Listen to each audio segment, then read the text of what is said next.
Welcome to the TBE podcast. I'm your host, Ollie Forsyth, founder of TBE, the global community of 35,000 budding entrepreneurs.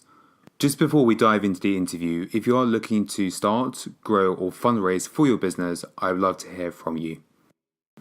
So, welcome to the TBE podcast. Today, I'm delighted to be joined by Sir Vincent Cable. How are you doing today, Sir Vincent? I'm doing very well. I've just been busy the morning after the budget, giving my party's constructive criticism. Very nice. And has it been a long day already?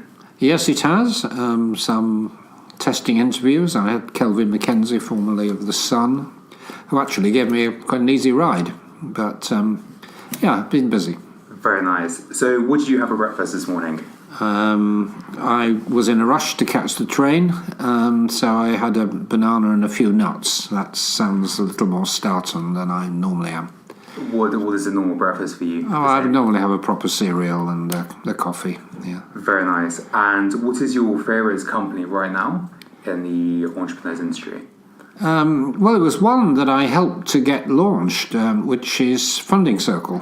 They were just getting off the ground, and when I set up the British Business Bank when I was in government, they were one of the first companies to get money, and I think it helped to launch it. So that whole platform for raising funds for entrepreneurs is something I identified with at an early stage, and I'm delighted to see the companies that have now matured on the back of it. Very nice. And what is the one thing you would have done differently before you turned 20?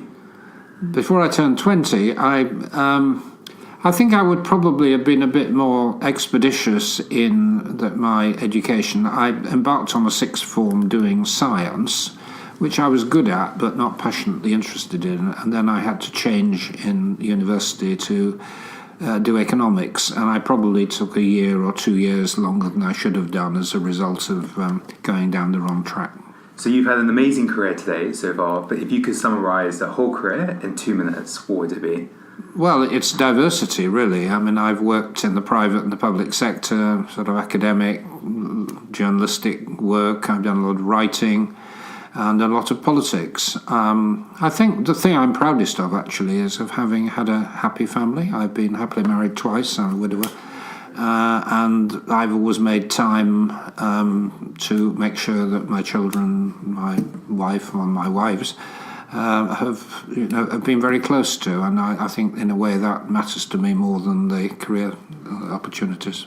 And before you went into politics, what kind of things were you doing? You were doing journalism, like you said? Well, the immediate job, which I had for I think 6 or 7 years, was I was chief economist at Shell, and before that doing scenario planning for Shell. And I think being in a very good corporate environment, working alongside some serious business people, I think was a very, very good discipline for me. Have you always wanted to be in government? Yes, I've always travelled hopefully rather than expecting to arrive. I didn't get into Parliament till I was 54. I was very old for a politician. I did all kind of other things with my life. But once I was in government, once I was in Parliament, I didn't expect to be in government. The Liberal Democrats were a force, but not really competitive in terms of winning an election overall. So when the coalition happened, it was a bit of a bolt out of the blue. I think we had to do it because the country was in a dire state of crisis, and we had to step up to the plate. I wasn't very comfortable with it because having always opposed the Conservatives politically, but I think having been able to get down to it, we made some difficult and unpopular decisions, but I think in 5 years there's a long legacy of achievement, which I think people are now looking back on with a certain nostalgia. And yesterday we had the budget. What are some of the good things that came out, in your opinion, and some of the bad things? Some of the good things, I think there was a sensible mixture of easing up on public spending and tax cuts. I like the raising of the threshold for low earners. It's something in the coalition government, my party pushed very, very hard. I think the Google tax was right. It's very modest, probably too modest, but at least it makes a start in creating a more level playing field in the retail sector. Some of the commitments to science, the more generous investment allowance for business, I'm very much in favour of. I think it was important to have business rate relief. I think they could be much more radical and actually get rid of business rates altogether, replace it with land value taxation for commercial property, but at least they recognised the problem and tried to deal with it. The things I didn't like about it, well, it didn't really face up to the big challenge ahead, because if there's going to be a relief from what the Prime Minister calls austerity, that means more public spending in areas like local government services, police, schools, which have been heavily hammered in recent years. There isn't the money for that at the moment, and the public's going to have to pay a bit more in taxation, and including business. And it needs to be, the government needs to spell out what has to happen. It's going to be a grown-up, mature conversation, and we're not yet having it. And if you were Prime Minister tomorrow, what is the one thing you would change? Well, I would stop the Brexit process. I mean, it's not straightforward because we've had the referendum.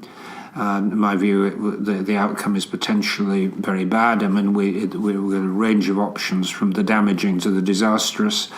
So I would find a way of winding it up, going back to the public and saying, look, perhaps we should be remaining in the European Union, albeit reformed.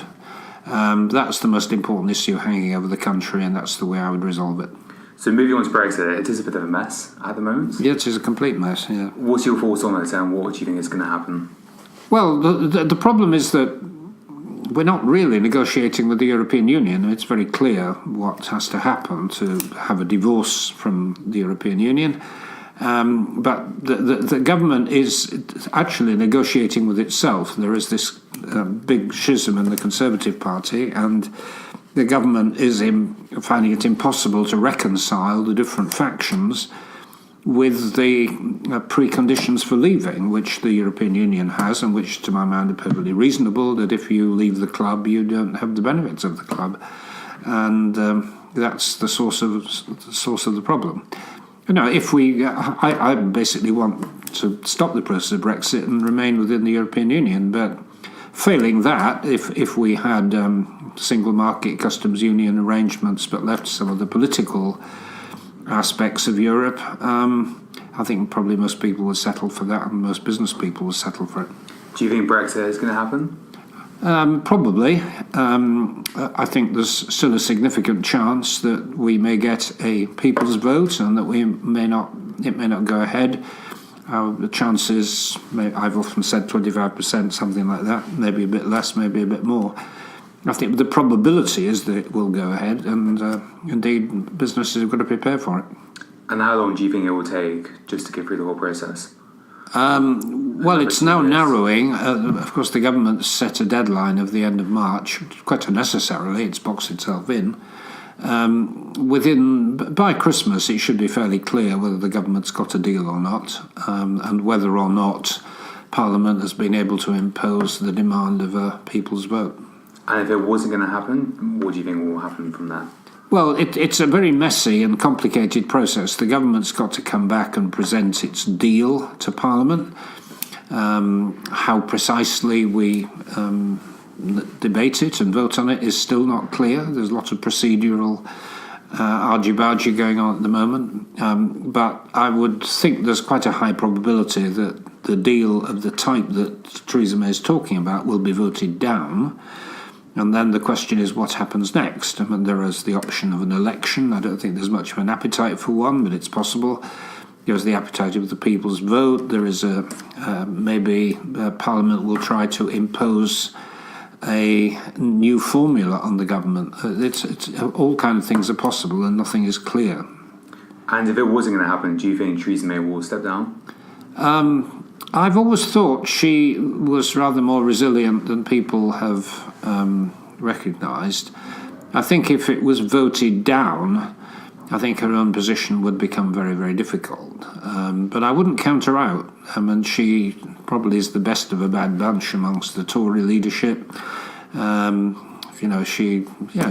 has her well-known disadvantages. She's not a particularly charismatic, not a great communicator, not a great campaigner. Not particularly visionary, but she is competent, hard-working, conscientious, honest. Maybe those kind of stability virtues are things people will appreciate.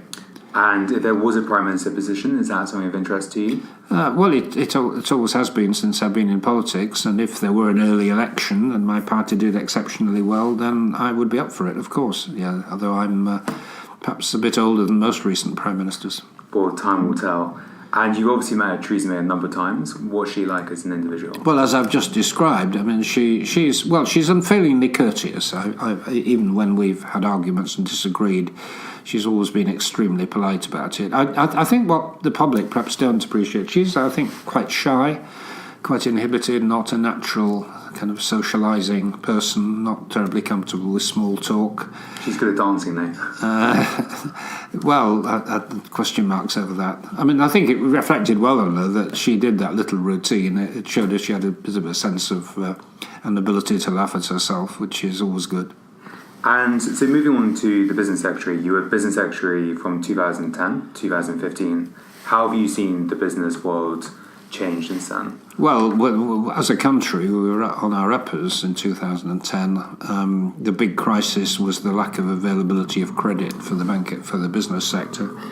Many good businesses were going under, and my first priority was to work with Mr. Osborne to stabilise the banking system. We did some very big bank reforms, and to trying to create new ways of getting flows of finance into business. I set up the British Business Bank and the Green Investment Bank. They privatised the latter, but the former is still going strong, and I think we achieved a great deal.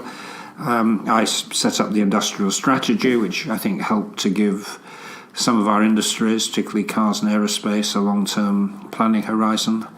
I think we did a great deal to relaunch apprenticeships. Unfortunately, it's been plunged back into uncertainty by this levy system, but I think we're making good progress. And there are a lot of other things I'm proud of. For example, the so-called Catapult Network, which is helping business to absorb new technology based on the German model, and that everybody tells me that those sensors are extraordinarily useful. And do you think the apprenticeship levy is a good thing for corporates to have? The apprenticeship levy? Yes. Well, the philosophy behind it was perfectly sensible, which is that companies which do a lot of training should get tax relief, but that companies that don't train should pay a levy to cross-subsidise other companies. It hasn't worked like that. The government has introduced a system that's basically a tax. It's a way of Treasury raising more money. It's extremely complicated. It isn't linked to improvements in the quality of apprenticeships as it should be. No, I mean, the apprenticeship levy has been a disastrous piece of public policy, and it's ruined what was a burgeoning, strengthening sector. And so since you've been leader of the Liberal Democrat Party, what has been your biggest challenge? Well, it's getting us off the floor. I mean, my party had two very difficult elections, 2015 and 17. We were down to about 7% in the polls. Morale was low. There wasn't much money. Don't have many MPs. And my job has been to try to rebuild. I think in many respects we have. The local government base is flourishing. We're winning local elections all over the country. We've got a very healthy membership now, 100,000. The opinion poll ratings are still poor by standards that I would want, but we're up from 7 till about 10%. It's not brilliant, but heading in the right direction. But I now want to do something more ambitious and widen us out to be a broader political movement and make the party much more open and inclusive and bigger. And do you think universities are the way forward for young people? Not necessarily. They are for many young people if they've got a genuine interest in progressing academically. Obviously, they're the right way forward. I think I made myself and my party unpopular with the fees changes 8 years ago. But one of the consequences is that universities have not experienced the austerity of other bits of the public sector, and universities are doing extremely well, expanding. They've been able to innovate, do all kind of positive things. What I always stress, however, is that the further education sector, for the 60% of people who don't go to university, is as or more important. and unfortunately they have been squeezed, not disastrously, but they have a very tight budget. The apprenticeship route, which I worked hard to develop, has been set back by the levy. But we do need to concentrate on the non-university as well as the university post-school route. And so one of the things I'm concerned about is a lot of my generation, they can't afford to buy their own house. How can your party prevent people moving outside of London, outside the UK, so they can afford to buy their own Well, property? extremely difficult. I mean, there is, quite apart from the question of building more houses, which obviously is essential, we're at far lower levels than we were a generation ago. There is a basic issue of affordability, and the current average price is about 7 to 8 times earnings, which is just way beyond the means of ordinary families, which means that first-time buyers on modest incomes, key workers can't get anywhere near the housing market. It's forcing people into rent, which for many people is okay, but for many others is unsatisfactory, particularly if you have a family and you want stability. So how do you get a lot more cheaper houses? Well, the public sector has its own role through housing associations and councils, but more important, the private sector has got to be able to get access to cheap land, and I think we're going to have to rethink the whole system of compulsory purchase and compensation to enable that kind of development to happen. It's quite wrong that housing is having to carry for example, the hope value of unimproved land. So the way in which property is developed and the way in which land is acquired and the taxation on it, I mean, this is the root of the problem that we now need to get at. And if you were Prime Minister tomorrow, what would you change so young people can buy their own houses? Well, I would want a much more aggressive program of building houses where the public sector has got a direct interest, and I would do some quite radical things to enable voluntary organisations or companies to acquire land cheaply for large-scale house building. And so do you think we may have a financial crisis in the next couple of years? I would think there's quite high odds. I don't think the banks will go down because of the big reforms we've done. They're much better capitalised. But there are some worrying signs of bad practice in the financial sector, mostly in what are called the shadow banks, with some of the corporate lending taking place. It's a bit worrying. It's not.